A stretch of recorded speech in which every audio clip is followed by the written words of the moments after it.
I was exposed to different relationship styles, and I felt I think I was threatened by them because I was still really honed into this idea of monogamy. I didn't really know that there was another way to do it without I was afraid of the deconstruction that I would have to do around that because I was already deconstructing my sexuality.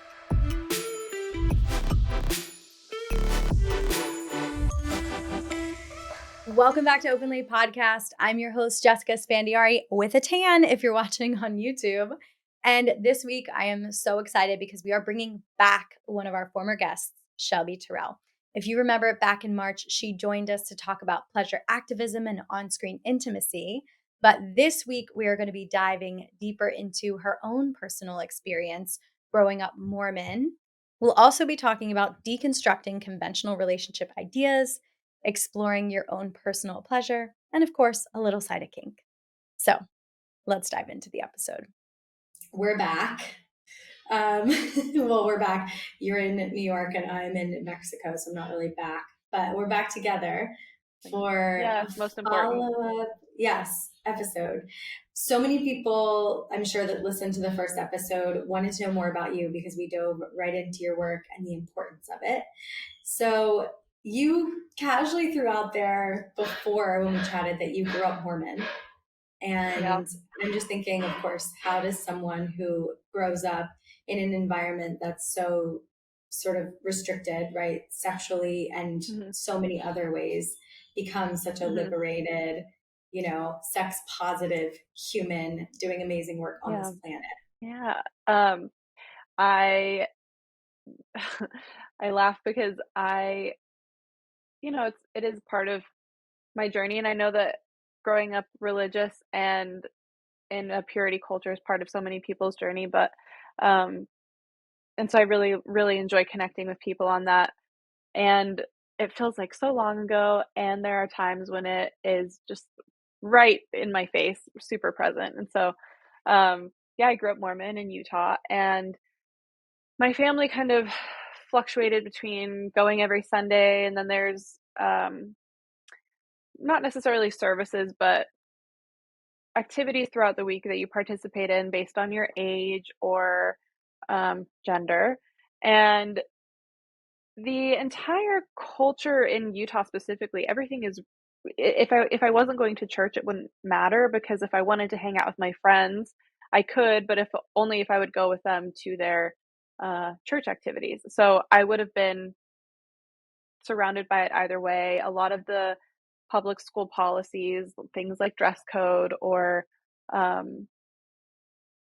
how the culture of the school is run was based off of Mormon protocols and ethics and values. And so it was just deeply, deeply immersed and enmeshed into the culture of where I grew up. And a lot of that was around my body and my sexuality. And there was a lot that I didn't really understand. There was a lot of shame and judgment and guilt placed on it because as a socialized female woman growing up in Utah, my job is to be a partner and procreate.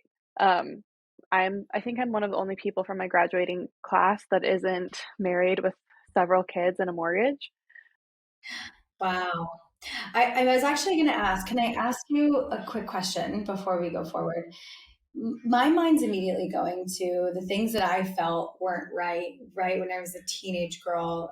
I was always very outspoken. So at this point growing up, when you're starting to develop your own sense of sexuality, and probably even younger than being a teen, if I'm being honest, were you speaking with girlfriends or even, other just people in general your age, your peers, about these feelings of repression? Or was it something that girls, you just don't talk about? No, you really don't talk about. And the only time that something like that was brought up, it was always fear-based. You can't do this. And it was usually the cisgendered, heterosexual men in the church telling you what you could and could not do with your body. And I have a very distinct memory. And in high school, I really started to question things. I was really active in my I did my undergrad in modern dance. I grew up dancing and was a performer, so I was really fortunate, and I think that that was what fueled my soul, was to be part of a community of creatives. And I think I mean, there's a lot of us that were closeted until our later, like early mid 20s, and we kind of band together.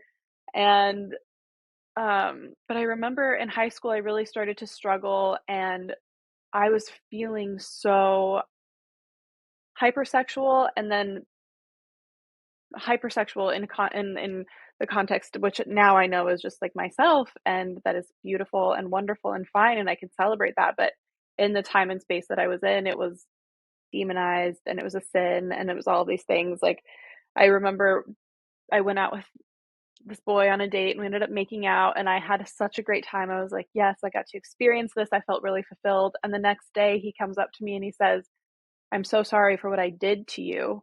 I'm going to go confess to the bishop, and I think you need to do the same. And I was immediately like, what the fuck? Like, shamed by him, felt like already struggling because of the external messages and the internalized um, shame and guilt and judgment that I was placing on myself. And so I went and I spoke to the bishop, and um, he I remember he came around the desk, and he sat on the edge of the desk, and he like proceeded to ask questions that were completely inappropriate, out of line, and really like probing for details, like egging me on in a way. And it's something that has stuck in my mind as and I know that there are some other like scenarios that people have gone through, and I really feel for them. Um but just it was really wild, and how we're taught one thing, how it's internalized, and then how that reflects on our behavior. Um, Masturbation is a massive one for me. I didn't fully masturbate until I was like 23, and I was aware of what I was doing. But I had been having sex since I was 16, and I think that there was such an internalized shame around it. Like, I cannot do this, but I started having sex. And so this is the path of like sin that I have essentially chosen to go down. And so if I wanted to get off, I would just go fuck someone instead of taking care of myself in this really, again, beautiful, healthy way that I celebrate now. But the reality is like I was masturbating since I was like 8 years old, doing splits in my Yeah. dance class. I was like, what is this magic? And Oh my I God, was a very same. flexible child and teenager. Yeah. I was like, but it's things like that that I even in my like in my marriage, there were things that like we would have experiences or have conversations, and I'd be like, oh my god, this is fully parts of myself or parts of my psyche or parts of my thought process that I just never thought or questioned or challenged, because I was taught that this is like the one way. And it really came out with my body too, like my bodily autonomy, and how um like I just love being naked. Yeah. Because it's my again, it's like my body and my choice to do what I want with it. But for so long I was told this modesty, and like I had to cover this parts of my body so that I wouldn't um be portrayed as a slut, which I love to be portrayed like, I fully reclaim and re-own that word. But it was, it's just like I've gone from I've gone from one extreme to the other, and I'm really balanced. I feel like I've found some balance, and I'm continuing to find my balance, but um it is still a journey. This is a very Yeah. long-winded answer. Well, first of all, no, thank you so much for sharing so much. I mean, I asked you a very broad question, so I'm glad that you kind of took us through your history in that Oh way. no, I've And lost you. when we talk about shame, and I think, this is across the board for so many people, but especially people who grew up in purity culture, we often find that Yeah. shame will then manifest itself in dark ways, where, for Mhm. some people it's self harm, for some people it's acting out. Before you started to reclaim yourself as whole and accept all of Mhm. you, we're still living in this kind of purity culture and dealing with a lot of shame from 16 Mhm. years old, or maybe even earlier, because depending on like Yeah. what you were wearing or how you felt or people looked at you and it being like your fault. How did it Yeah. manifest in your life? Um, Mm. Yeah, great question. I was really I was using the guise of privacy.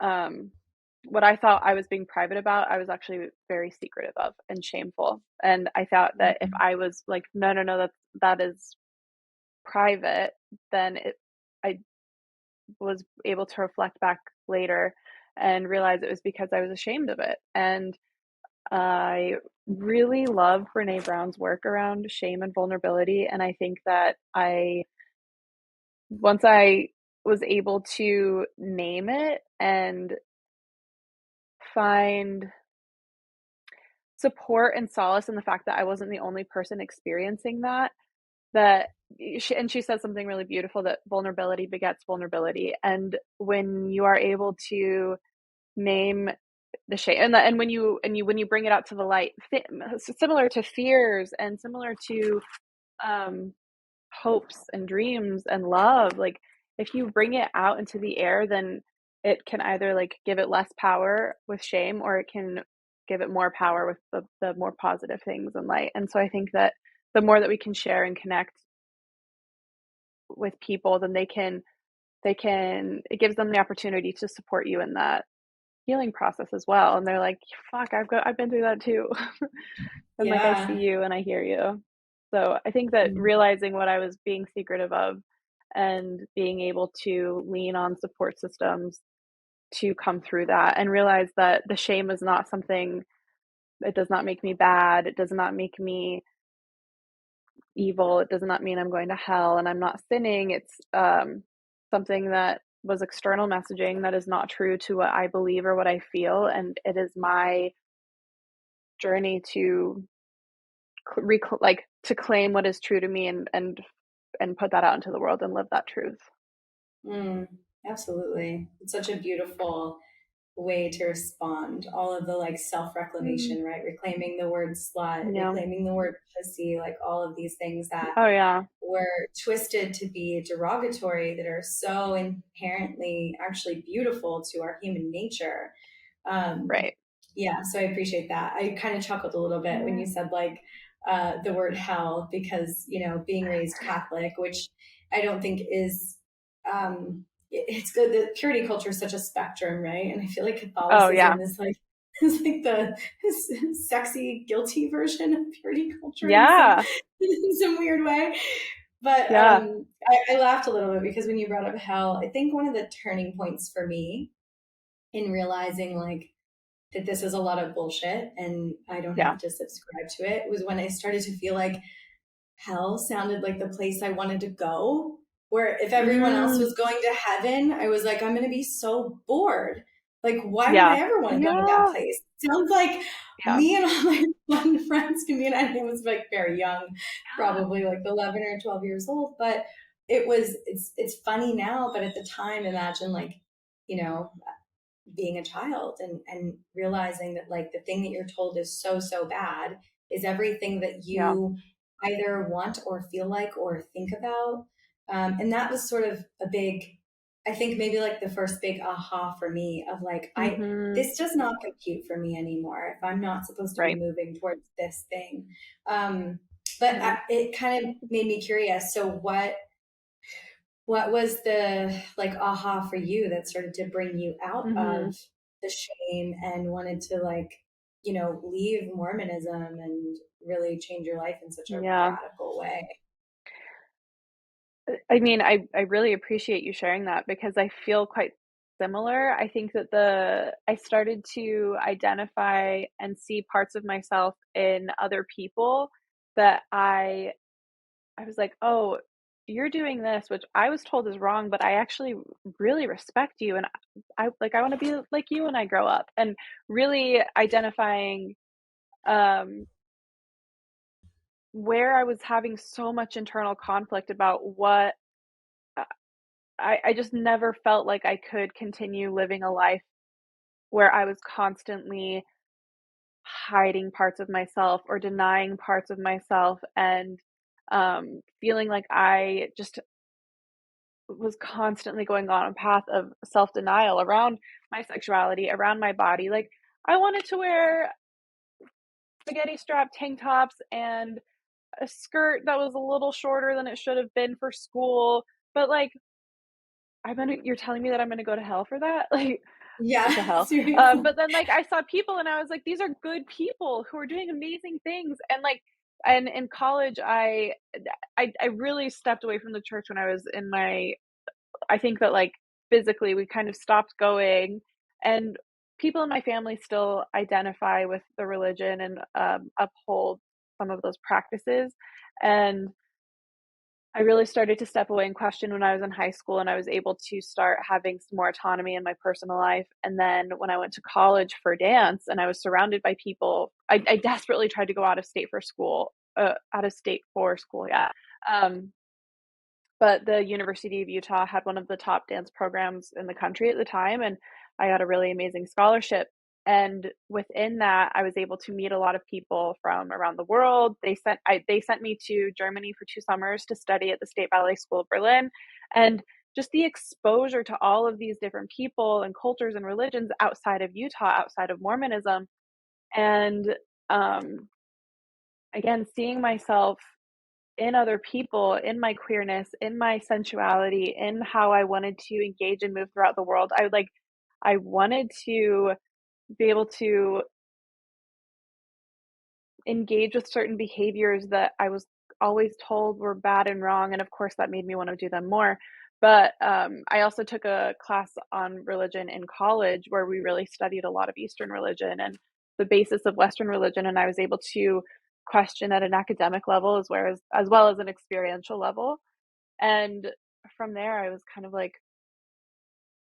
religion, period. It actually put me into an extreme place of anger and frustration that it took me, I don't know, 10 years to not be so angry about it and to be able to have compassionate and curious conversations with people who still are religious in my life. Mm, And not like blow them off because they were religious at all. I think because it fucked me up in so many ways that I was resentful for, and now I'm coming around to have some appreciation that I can identify with people in.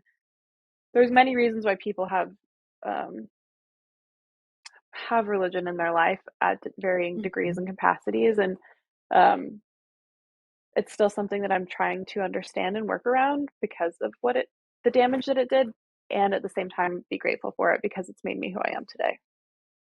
Yeah, absolutely. I can really, really resonate with that. There was a long period of time where I was like atheist Yeah. against, well, I mean, and I didn't even really know what atheism was, but just against any kind of organized religion. But, I think Mhm. similar to you, we like grow, we find more compassion for all things. You can Yeah. easily see, yeah, why people feel like they need a structure to relate to. Mhm. And in many Yeah. ways, their relationship to their religion might be very similar to like our relationship with our, whatever spirit, universe, Mhm. energy. Yeah. Um, and yeah, we all just need a bit more understanding, truly. Yeah. And from where you come from in the world, like looking at indigenous cultures and how they uh, engage with the universe and nature and the environment around them, like my Mormonism is upset, they go off of the Book of Mormon that Joseph Smith found in the upstate New York. And I was like, but what? Like, pulling back and looking at it from a macro lens, I was like, why do we think we are the only one right true way when you have, hundreds of thousands of years of evidence of other things? And so it's Yeah. also, I'm able to kind of pull back now and look at the from my understanding, the essence of religion is how can we love each other more and how can we show up for each other more and be human beings supporting each other. And so I try to hold on to that aspect of it, and especially, my grandmother passed away in August, and it was the first big loss that I've had in my life in that way, and Mhm. having a lot of conversations with my grandfather around his belief in God and what does that mean to him, and um where did she go, and explaining that and talking to people about that. And um, I think that that also softened me a bit, because I can understand for some people that there's a lot of peace in that. And at the same time, I'm like, look at how much war and destruction and hate and conflict is in the world because of organized religion. Like, I think that there's a difference between spirituality and organized religion, and where, politics comes into play, and how we try to police people's bodies under the guise of some almighty being. It's just like, I don't know. Yeah, I know. There's so much there. It's like anything in life. It's just all perspective.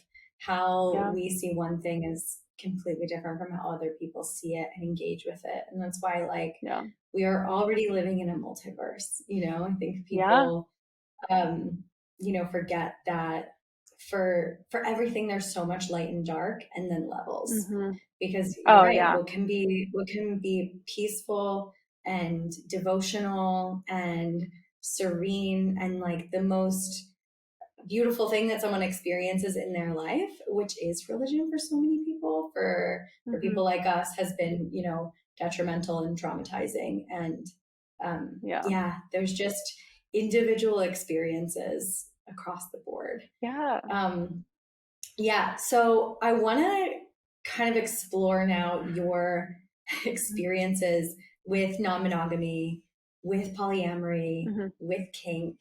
Um, and I Mhm. think the place that we can dive in is, I think, what you experienced first. So you're spending time in Yeah. Germany, you're like fully embodied as a dancer. You're seeing like really cool, maybe models of what's possible for you in other people that are inspiring you. Mhm. How do you start to dip your toes into non-traditional like relationship styles and kink being its own entire field to play in for everything from Mhm. sexual expression to healing? So what came Yeah. first Yeah. I besides you? me, I like that one. Um, I was a serial cheater. I was not, I think I've always been a non-monogamous person, but in my early relationships, I was not doing it ethically or honestly. I was fulfilling my desires, but I was not communicating with my partners at the time, and using sex as a, and it's also my relationship to sex. This is where I got a lot of affirmation and comfort and satisfaction in my desires, and not being able to fully communicate that to my partners. And that's partially growing up in Utah, where my partners at the time had also grown up Mormon, and so there was a lot of like pulling away and what sticks and what doesn't stick, and then the also oppression of just being a woman in that space, and what does that mean for me versus being a man, and the power dynamic that that inherently brings into heterosexual relationships or heteronormative relationships. And so kind of battling that and having some internalized questions about my sexuality. And so I was cheating and kind of bouncing from, and then I was like a serial monogamous, where I was bouncing from relationship to relationship, which in hindsight is me fulfilling my need for to have intimacy, my intimate emotional and physical and mental needs filled across many platforms or people or spectrums or whatever.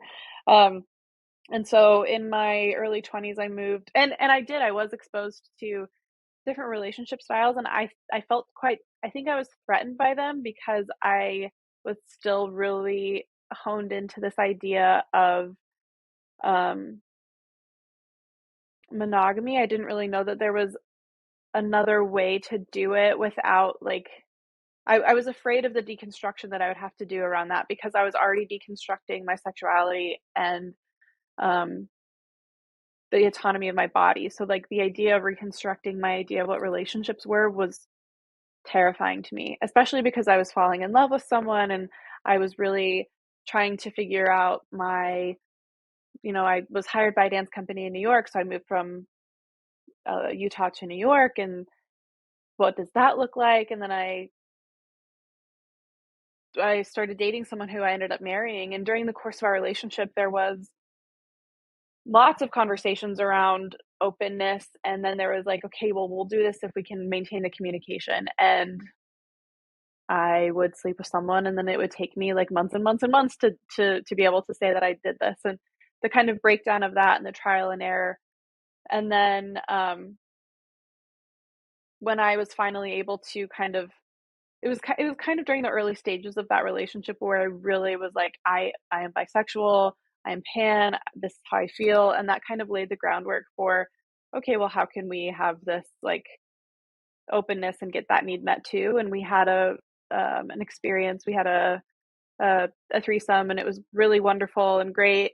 And then afterwards, I was like, we can't tell anyone.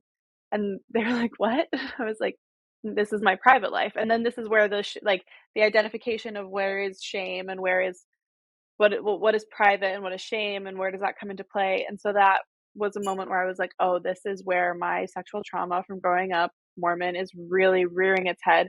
So I took a step back and I went to sex therapy. And my partner and I at the time, we went into couples therapy. We decided that we were going to really approach this. We're like cats out of the bag. Like, we're doing this. Yeah. And so we went into couples therapy to gain the tools to really learn how to open up in a healthy, ethical way. And lots of, again, trial and error. And we explored different ways of doing that. And it was initially we started dating couples together. Um, and then over the course of time, we realized that we had different tastes in people. And so then that opened up, okay, well, maybe we'll start dating separately, which we did. And then navigating boundaries and um, navigating what we each were looking for out of an open relationship and an open marriage. And at the same time, we were deciding to get married. And so, like, in my mind, I was really trying to open my mind and my heart while also holding space for this really deep connection. And at the time, I was like, at the time, I was really doing a lot of work. We were in couples therapy, we were in individual therapy, and then I was doing a lot of research on my own, reading books, podcasts, trying to find community. And I came across Dr. Jana and her work around that. And um, being able to find community was really, really big for me. And Mm. one of the things that she helped me identify was I like in in recognizing why you want to be, or like some people identify as polyamorous, like they would identify their sexuality. And for some people, it's more of a choice. And I think that that is completely, to me, that makes sense. And that is a very valid thing. And some people, it's a time of their life when it makes more sense, or it's the specific relationship, or maybe you're in a long distance thing. And it varies for various reasons. But for me at the time, my sexual novelty was really high, and my partner, from what I understand, uh, their sexual novelty or their emotional novelty was a bit higher than mine.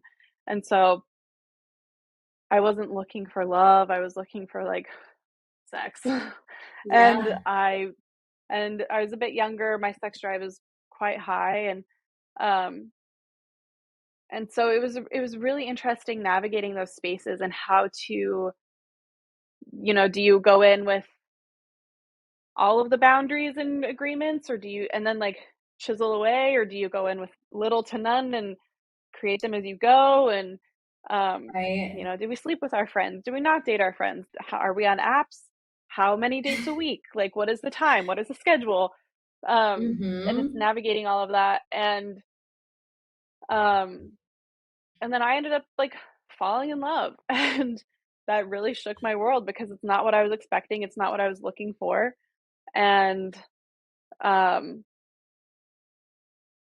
And it's funny because now I'm able to look at it and understand. At the time, I was like, "But I can't.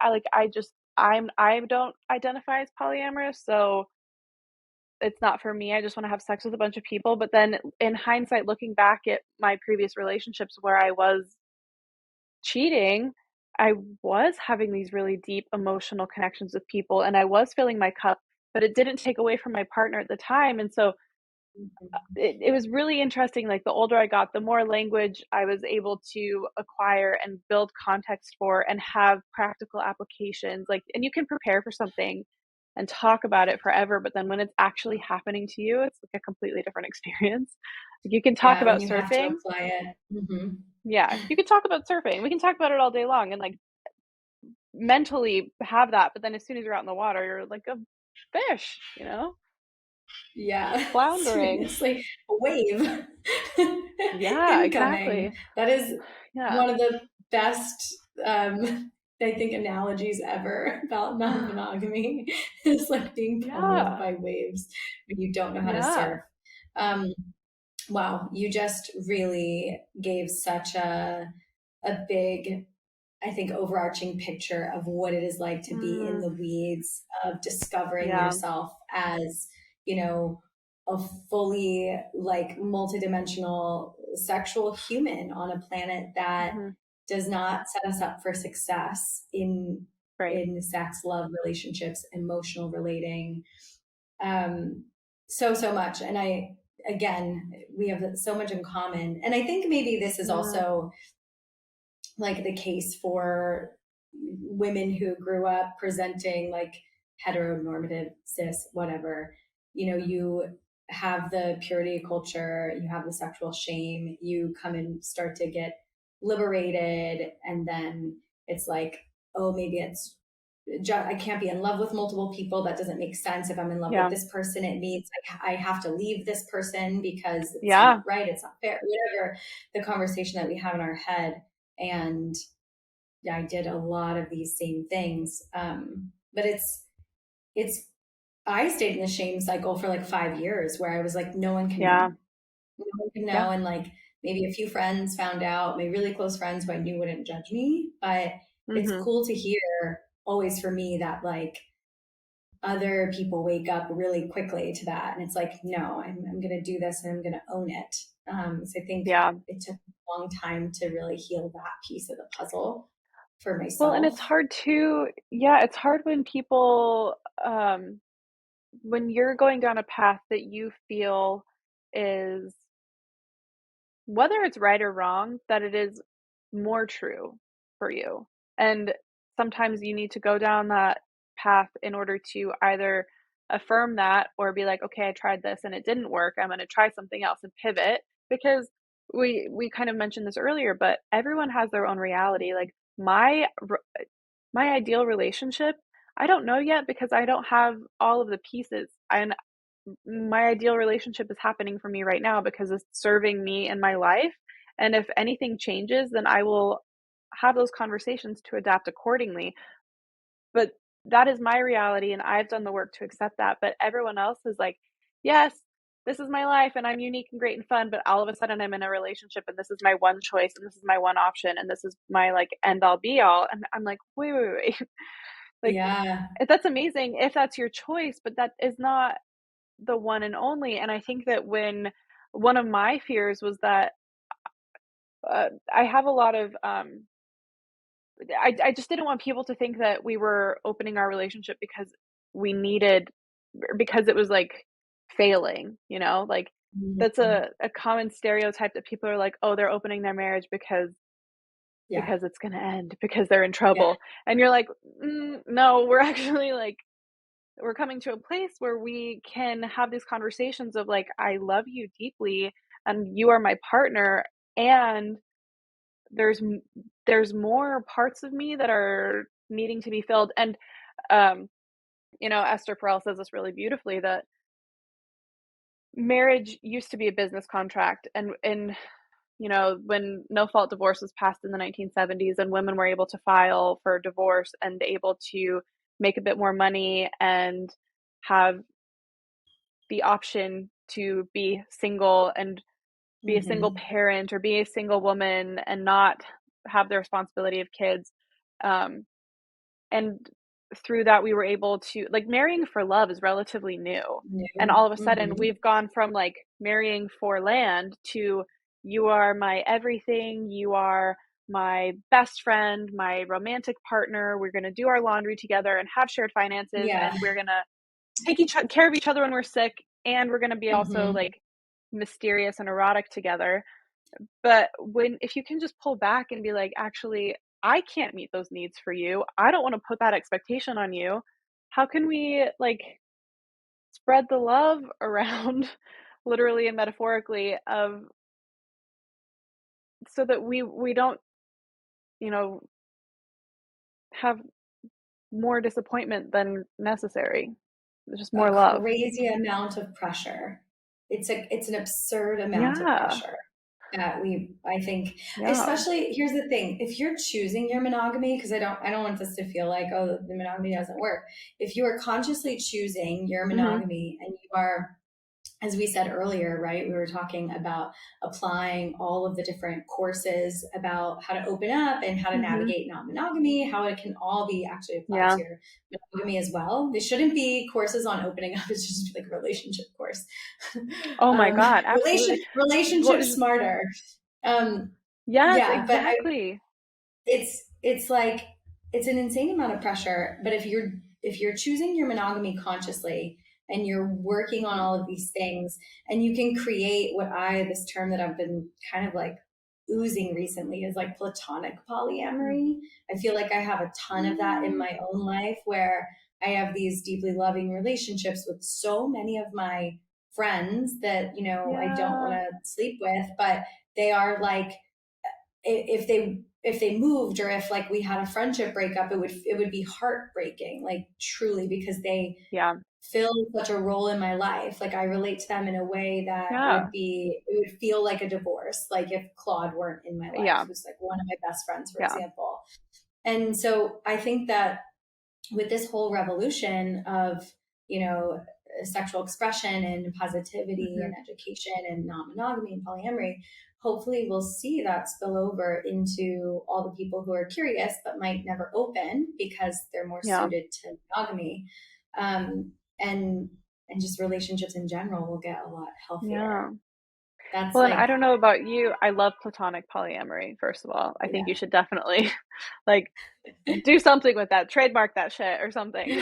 But, Okay. uh, it's like because even within those friendships too, they're unique, and you know that you can go to one person for one sense of support or conversation and go to another friend for that, but, like, you can have all of these different relationships, and they can serve you in those ways and fill your cup, and the analogy is often that parents can love all of their kids.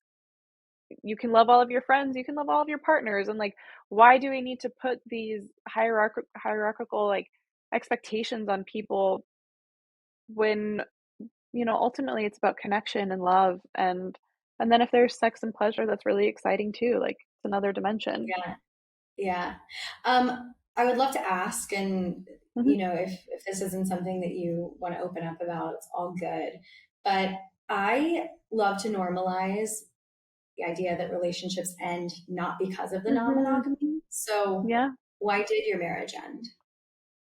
Yeah, my partner and I were together for 7 years, married for 3 or 4. Time is, Yeah. um, passing me. Um, we started dating when I was 23, and he's a bit older than I am, and, I think that I was just really trying. I I was 100 different people from the time we started dating to the time our relationship ended, and I deeply, like, loved him and appreciate everything about our relationship and how it taught me so much about myself, and it really held space for me to evolve as a person. I was a performer, and then I was in advertising, and then I was still married when I decided to go back to grad school for sex and relationship therapy. And he was immensely supportive through a lot of those transitions, and the fact that I did have a lot of he held a lot of space for my sexual healing and celebrated a lot of that with me in exploring various elements of my sexuality and of various relationship styles. And um we're all not perfect, and um I fucked up along the way, and I won't speak to his part, but, like, I think that I really believe in a reason, a season, a lifetime, and I think that he was definitely a reason and a season for me. And because of him, because of him and our relationship, I am so much the person that I am today. And I have so much appreciation for that and the relationships that it's brought into my life. Um, and I think that I also learned that the even though I don't believe that us opening our marriage was a catalyst, I think that it um, illuminated the fact that we were both wanting different relationship. We were both wanted different relationship styles. I think ideally I would love well, I say this now, but now I'm in a different position. But just at the time in my life, I wanted to have a more monogamous situation where my primary partner and I would explore together occasionally. And at the time, it felt like he was wanting something that was more open all the time. And that was really overwhelming to me because I was still trying to rewire and do a lot of work. And I needed a bit more, I was having a lot of insecurity around what I was going through and needed a bit more reassurance and affirmation that I now have for myself and I can give to Yeah. myself. Not that I don't like it's really I think important to be able to get that affirmation reassurance from other people as well as myself, but I think I was looking for it externally first instead of internally and then externally. Yeah. It And so takes there a was long just, time. like yeah. I turned Sorry, I was 30 just and gonna I say. got to Oh no, I was just gonna say No, it go takes a ahead. long time to develop all those like internal resources too when we're so young. And Yeah. so it's like, yeah, absolutely wanting different relationship styles and going at non-monogamy. It's why I always am like, go slow, go slow, go slow, because for many people you go too fast and you like re-injure. And you have to go slow in order to Exactly. develop all those internal resources for yourself, and then you can be Yeah. really comfortable in all the different ways Yeah. if non-monogamy is suited to you. But you were going to say you turn Right. 30. Well, yeah, well, and I appreciate you saying that because that was something our couples therapist would often say to us is like you need to move at the pace of the like slowest person in the room basically. But something would happen. Like I think that I was just like a little jerky car. I was like accelerating and then I would like something would happen and it would backtrack me, but then I would move at a turtle's pace. And I think that my pacing also became a little difficult to deal with. And I can understand that. And I empathize with that. Absolutely. Like it Mm-hmm. was hard for both of us. And COVID happened. And like, so we were like in a Yeah. 1 bedroom apartment in New York City trying to figure out how we can maintain this non-monogamous relationship in COVID. And like it was something that like timing kind of and like I said, then I turned 30 and I was like, oh my God, I can't do this. And this is like many things. Like I quit my job, I went back to grad school, I got divorced, and I've kind of um, I think that I had like I quit dancing and I started going into advertising so that I could make more money so that we could have a family. And then I was like, I actually don't want kids, and like having all of these realizations that I happen in life, and um, Yeah.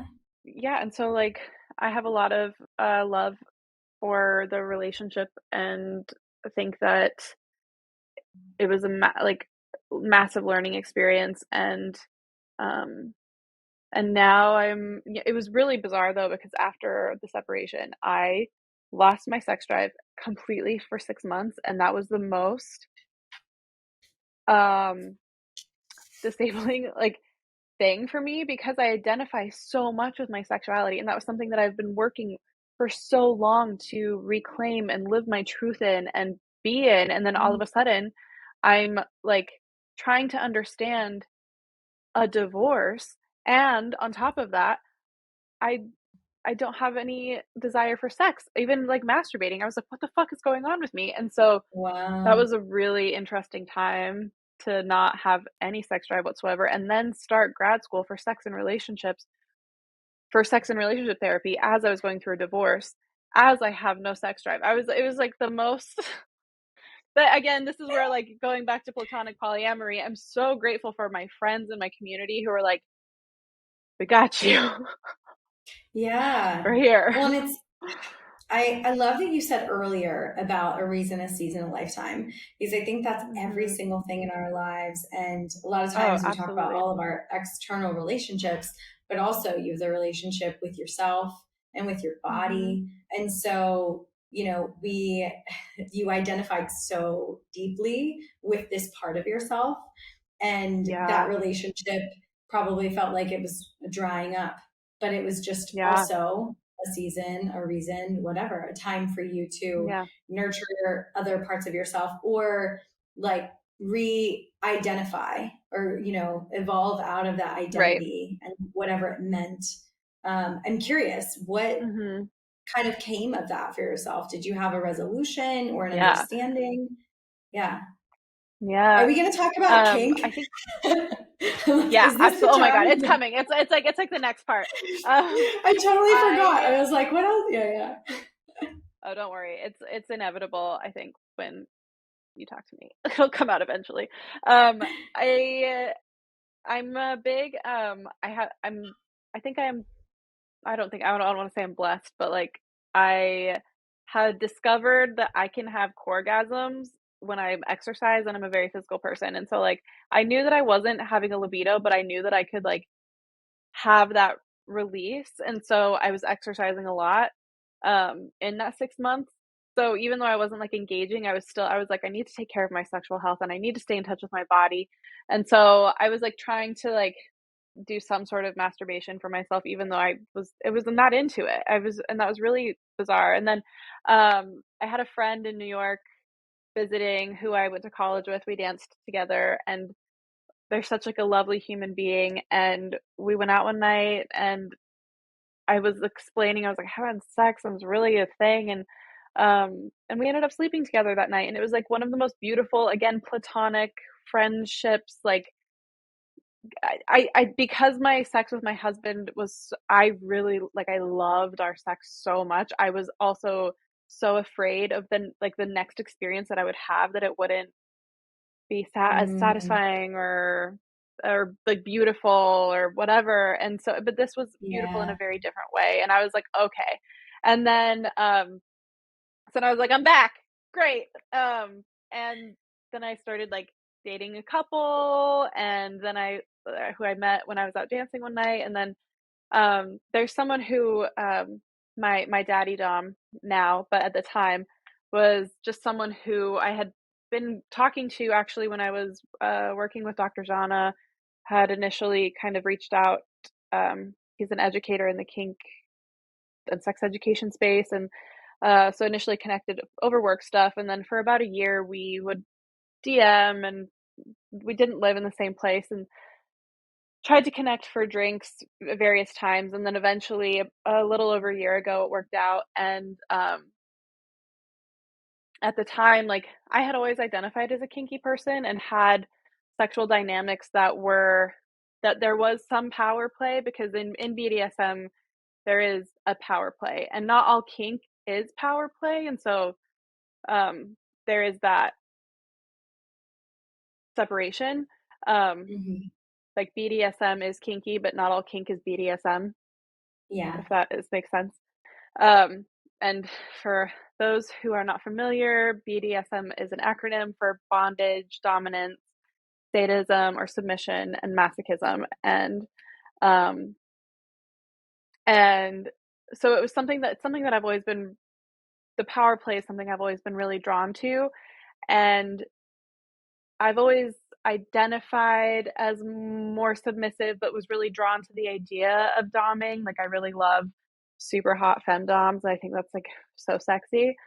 Um, and after this one date that we had, usually he doesn't play on first dates, and that was not something that I was expecting, but the vibe was You were there like, and I want we to ended up play. having. Yeah, I was like, "Wait, I'm so curious," especially because he is so well versed and an educator, and I was like, "What is this experience gonna be like?"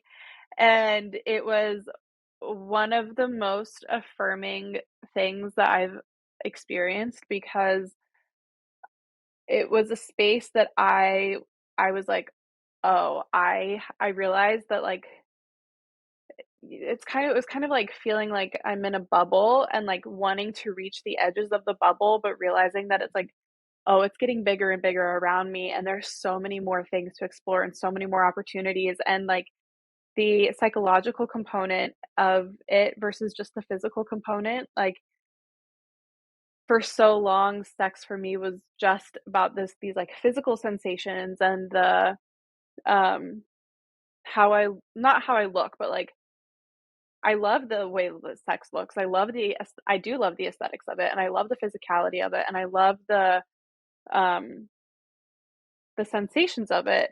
And then when you add in something like kink and or BDSM, there is a psychological component where there's so much self-awareness that you need to have. So we had a pre-scene consultation where he was like, "What time do you need to be home?" And I said, "1." So he scheduled an Uber. We knew exactly how long my Uber was going to take, like give or take 20 minutes. So he set a timer for when the Uber was going to be there. And then he's like, "How much aftercare would you like? And what kind of aftercare do you want?" And so I was like, "I want 15 minutes of cuddling and snacks." Another timer. And so we knew we had like a little less than an hour to play. And then from there, we talked about, when was the last time you were tested? Are you comfortable with,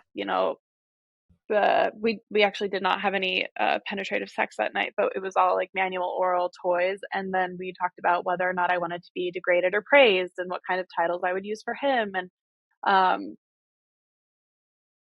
it, red means stop, yellow is limit, green means go, like all of the Mhm. things. And then talking about certain things that I wanted to experience in this time frame.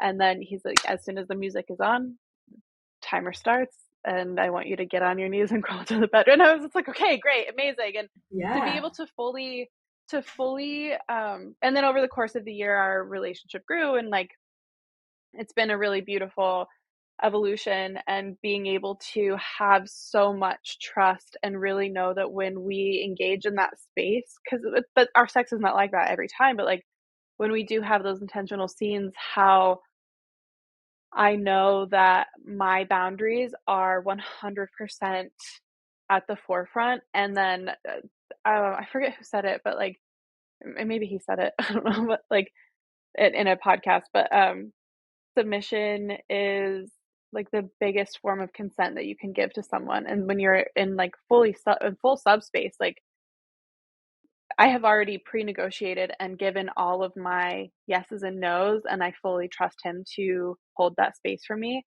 And then afterwards having like there's a thing called sub drop when you're coming out of subspace, and it can feel a little, because you've just gone on this journey and all of these like things happening in your mind and your body and all of these chemical reactions, and so to be able to be held in that space as well. And then you have a post scene breakdown. What does your consultation look like, and what did I like, what did I not like, what do I want more of next time, are there any things that came up for me? And it's been really empowering because initially I was going into it because I like certain parts. Like I have my pain pleasure threshold is really like, I really like playing with that. And so that's something that I explore.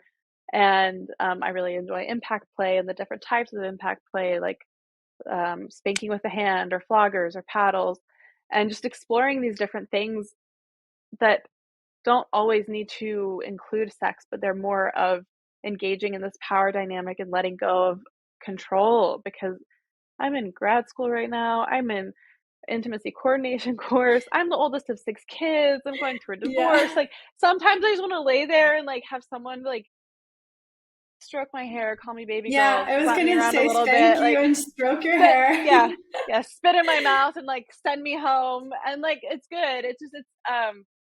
It's really, it's something. And so last semester and now it's spilling into this semester as well, I've been exploring and researching, my research is around BDSM and trauma, and whether or not people who've experienced trauma in their childhood have a predisposition towards BDSM and or kink, Mhm. because kink is used often for healing and reenacting various scenarios in your life where you can regain power if you were in a situation where you were assaulted at any point, or um, whether in a domestic partnership or outside of the partnership, or even in a our first experience with power dynamics are when we're raised, and like Mhm. how do you regain power and control? How do you practice boundaries? How can you set a boundary and know that it's going to be and held and trusted? And that is a space where you can engage and regain power and practice those things. And so I found that, and you don't have to encounter any trauma or bring trauma into those places as well. It can just be because it's fun and it's sexy and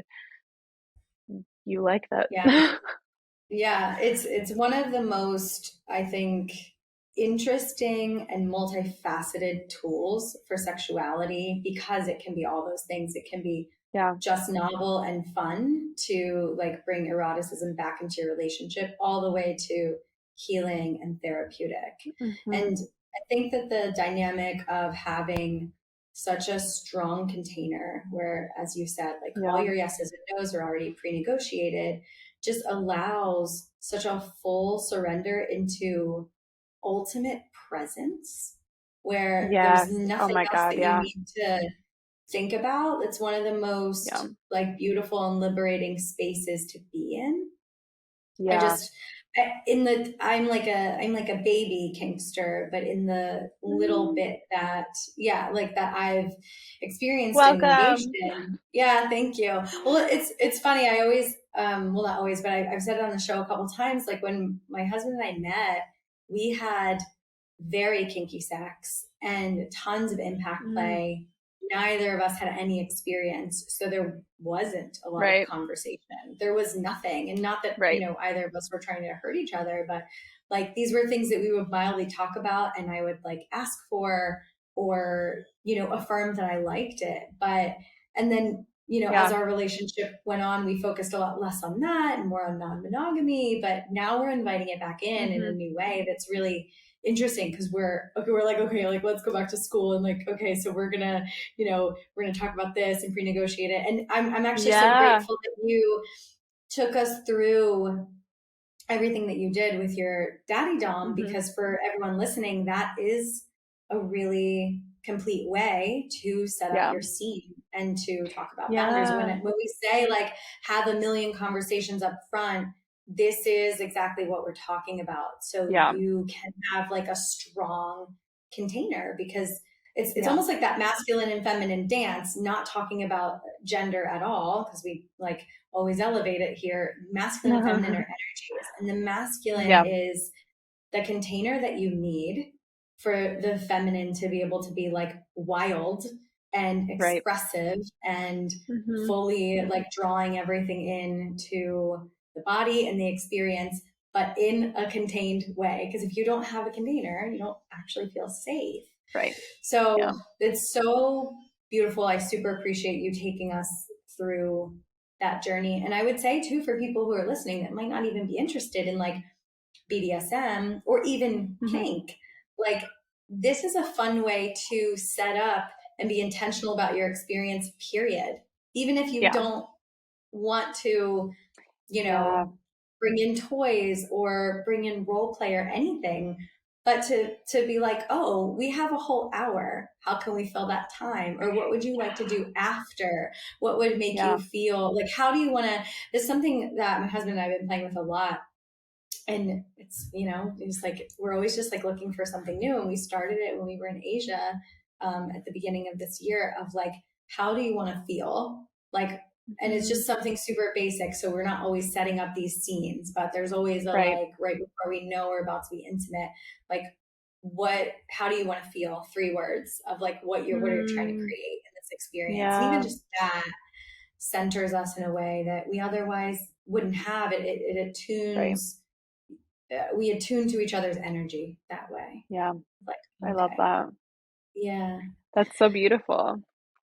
Um, I thank. I think another way that people, if they're not interested in kink or BDSM, is to just, it's so subjective. Like what I consider vanilla sex could be super kinky to other people and vice versa, and how you can be curious and exploratory for yourself and non-judgmental.